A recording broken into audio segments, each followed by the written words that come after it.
na Cheikh Béthio tëj si kaso bi jàpp Karim Meïssa Wade tëj si kaso bi jàpp Khalifa Sall tëj si kaso bi jàpp Cheikh Abdou Bara Dolly mii wax ak yow tëj si kaso bi jàpp Aliou Badara Ndaw bu Kaolack tëj si kaso bi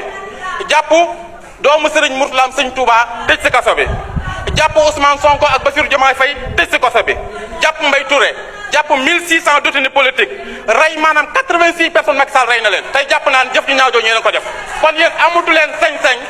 amatu leen àq amatu leen yelleef pour wax li nga xamante ne mooy si baatu askan wi monsieur le ministre maa ngi lay yóbban si président de la République boo demee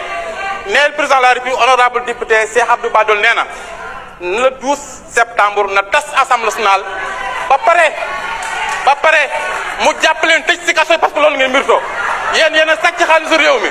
yéen a toroxal askan wi yéen a toroxal kilifa diine yi yéen a nangu seen passeport diplomatique yi ba pare ngeen bëgg nag dëgg fi toog di toroxalaat askan wi loolu duñ ko accepté tey duñ ko accepté ëllëg kon monsieur le ministre yóbbante la boo xam seen demande sociale pour le peuple sénégalais mooy nan tas assemblée nationale ba pare ñu jàpp leen tëj si kaso bi parce que ñii